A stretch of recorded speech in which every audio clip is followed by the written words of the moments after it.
My name is Pratima Bharti and welcome to my channel. Today in this video I am going to tell you about passive of should. दोस्तों आज के इस video में मैं आपको बताने जा रही हूँ should पैसिव के बारे में। तो समझते हैं किस सिचुएशन में इनका यूज किया जाता है। दोस्तों सबसे पहले आपको पैसिव समझने के लिए एक्टिव समझना होगा ताकि आप आसान तरीके से पैसिव समझ सके। गाइज सबसे पहले हम लोग देखेंगे कि शुड का यूज किस सिचुएशन में किया जाता है, वो भी एक्टिव में। गाइज जब आप किसी व्यक्ति को प्रेजेंट टाइम में एडवाइस देते हो या फिर किसी व्यक्ति से प्रेजेंट टाइम में एडवाइस लेते हो तो इस सिचुएशन में दोस्तों यूज किया जाता है शुड का। यानी कहने का मतलब कि शुड के एक्टिव में सब्जेक्ट किसी कार्य को खुद अंजाम देगा, यानी सब्जेक्ट आपका डूअर होगा, सब्जेक्ट किसी काम को खुद एक्शन परफॉर्म करेगा, तो ये हो जाता है गाइस आपका शुड एक्टिव। लेकिन दोस्तों जब पैसिव की बात आती है तो पैसिव में ऐसा नहीं होता है।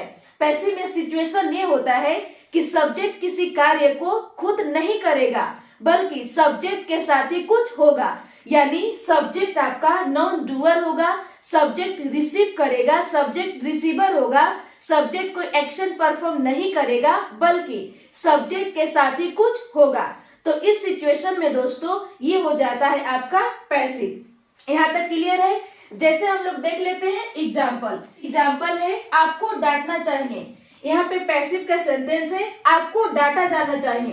तो दोनों में फर्क क्या है गाइज? एक्टिव सेंटेंस में सब्जेक्ट आपका डूअर है, लेकिन दोस्तों पैसिव में सब्जेक्ट डूअर नहीं है, सब्जेक्ट नॉन डूअर है। सब्जेक्ट कोई एक्शन परफॉर्म नहीं करेगा लेकिन सब्जेक्ट के साथ ही कुछ होगा, तो ये हो गया आपका पैसिव। अब हम लोग समझ लेते हैं स्ट्रक्चर।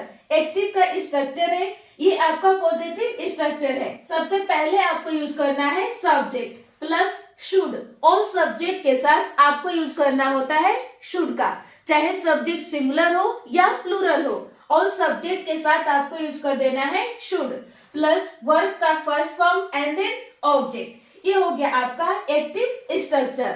अब हम लोग एग्जाम्पल देखते हैं। आपको डांटना चाहिए तो सबसे पहले यूज करना है सब्जेक्ट। सब्जेक्ट है यू,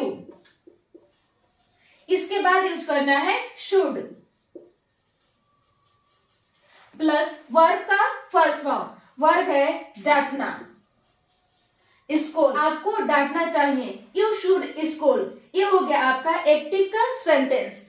यहाँ पे पैसिव है आपको डांटा जाना चाहिए। तो सबसे पहले हम लोग देख लेते हैं स्ट्रक्चर। पैसिव का पॉजिटिव स्ट्रक्चर है, सबसे पहले आपको यूज कर देना है सब्जेक्ट, लेकिन सब्जेक्ट आपका कैसा होगा? नॉन डूअर होगा। सब्जेक्ट कोई एक्शन परफॉर्म नहीं करेगा, कोई एक्टिविटी नहीं करेगा, कोई कार्य नहीं करेगा बल्कि सब्जेक्ट के साथ ही कुछ होगा। इसके बाद यूज कर देना है शुड बी प्लस वर्ब की थर्ड फॉर्म। दोस्तों पैसिव सेंटेंस में हमेशा वर्ब का थर्ड फॉर्म का यूज किया जाता है। यदि आपको जरूरत पड़े तो जरूरत के अनुसार आप बाय लगाकर डूअर को दिखा सकते हो, यदि आपको जरूरत पड़े तो। एग्जाम्पल है आपको डांटा जाना चाहिए, तो इस सेंटेंस में सब्जेक्ट क्या है? सब्जेक्ट है यू, लेकिन सब्जेक्ट आपका कैसा है? नॉन डूअर है। सब्जेक्ट कोई एक्शन परफॉर्म नहीं कर रहा है बल्कि सब्जेक्ट के साथ ही कुछ हो रहा है। तो सबसे पहले यूज कर देना है सब्जेक्ट। सब्जेक्ट है आपका यू, इसके बाद यूज कर देना है शुड बी प्लस वर्ब का थर्ड फॉर्म, और वर्ब है डांटना, और डांटना का इंग्लिश स्कोल्ड, और स्कोल्ड का थर्ड फॉर्म होता है स्कोल्डेड। आपको डांटा जाना चाहिए, यू शुड बी स्कोल्डेड। यहाँ पे एक्टिव का सेंटेंस है उसे आमंत्रित करना चाहिए, उसे आमंत्रित करना चाहिए। तो सबसे पहले यूज कर देना है subject according to structure. Subject है ही, यहाँ पे हम लोग मेल मानकर चल रहे हैं, यदि फीमेल मानते तो यहाँ पे आपका सब्जेक्ट हो जाता शी। इसके बाद यूज करना है शुड प्लस वर्ब का थर्ड फॉर्म, वर्ब है आमंत्रित करना यानी इनवाइट, उसे आमंत्रित करना चाहिए, ही शुड इनवाइट। यहाँ पे पैसिव का सेंटेंस है उसे आमंत्रित किया जाना चाहिए। तो दोस्तों इस सेंटेंस में आपका सब्जेक्ट क्या है? सब्जेक्ट है उसे यानी ही। तो सब्जेक्ट यहाँ पे कोई एक्शन परफॉर्म कर रहा है नहीं, बल्कि सब्जेक्ट के साथ ही कुछ हो रहा है, यानी सब्जेक्ट यहाँ पे नॉन डूअर है। तो सबसे पहले आपको अकॉर्डिंग टू स्ट्रक्चर यूज कर देना है सब्जेक्ट। सब्जेक्ट है उसे, यानी ही। यहाँ पे हम लोग मेल मानकर चल रहे हैं, यदि फीमेल मानते तो यहाँ पे हो जाता है आपका सब्जेक्ट शी। इसके बाद यूज करना है should be. Should be plus verb की थर्ड फॉर्म। वर्ब है आमंत्रित करना, यानी इनवाइटेड। उसे आमंत्रित किया जाना चाहिए, ही शुड बी इनवाइटेड। यहाँ पे एक्टिव सेंटेंस है, आपको सूचित करना चाहिए, आपको सूचित करना चाहिए। तो सबसे पहले यूज कर देना है सब्जेक्ट। सब्जेक्ट है यू। इसके बाद यूज कर देना है शुड प्लस वर्ब का फर्स्ट फॉर्म। वर्ब है सूचित करना, यानी इन्फॉर्म। आपको सूचित करना चाहिए, यू शुड इन्फॉर्म। यहाँ पे पैसिव का सेंटेंस है, आपको सूचित किया जाना चाहिए, आपको सूचित किया जाना चाहिए। तो सबसे पहले आपको यूज कर देना है सब्जेक्ट। सब्जेक्ट इस सेंटेंस में आपका क्या है? सब्जेक्ट है यू, लेकिन सब्जेक्ट आपका कैसा है? नॉन डूअर है। सब्जेक्ट यहाँ पे कोई एक्शन परफॉर्म नहीं कर रहा है, कोई एक्टिविटी नहीं कर रहा है, कोई कार्य नहीं कर रहा है। तो सबसे पहले यूज करना है सब्जेक्ट। सब्जेक्ट है यू। इसके बाद यूज करना है should be. Should be plus verb का थर्ड फॉर्म। वर्ब है सूचित करना, इन्फॉर्म्ड। आपको सूचित किया जाना चाहिए, यू शुड बी इन्फॉर्म्ड। ये हो गया दोस्तों पैसिव का पॉजिटिव सेंटेंस। अब हम लोग देख लेते हैं नेगेटिव स्ट्रक्चर।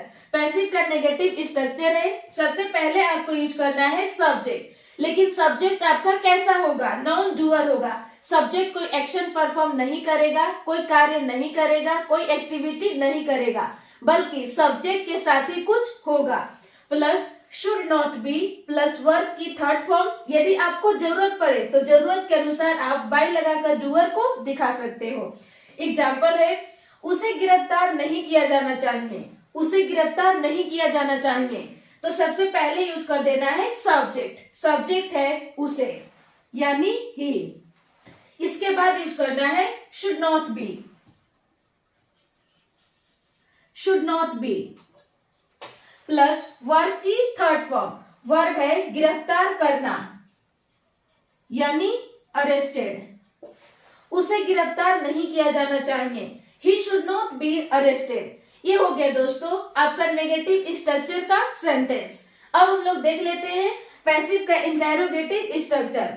दोस्तों आपको इंटेरोगेटिव स्ट्रक्चर की जरूरत कब पड़ती है? जब कभी भी गाइस आप सामने वाला व्यक्ति से यस और नो जानना चाहते हो, तो इस सिचुएशन में आपको इंटेरोगेटिव स्ट्रक्चर की जरूरत पड़ती है। देखते हैं इसका structure.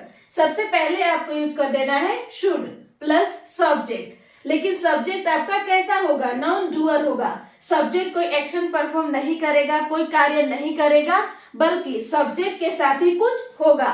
Plus B plus verb की थर्ड फॉर्म। यदि आपको जरूरत पड़े तो जरूरत के अनुसार आप बाय लगाकर डूअर को दिखा सकते हो। एग्जाम्पल है, क्या इस कमरा को साफ किया जाना चाहिए? क्या इस कमरा को साफ किया जाना चाहिए? तो सबसे पहले यूज कर देना है अकॉर्डिंग टू स्ट्रक्चर शुड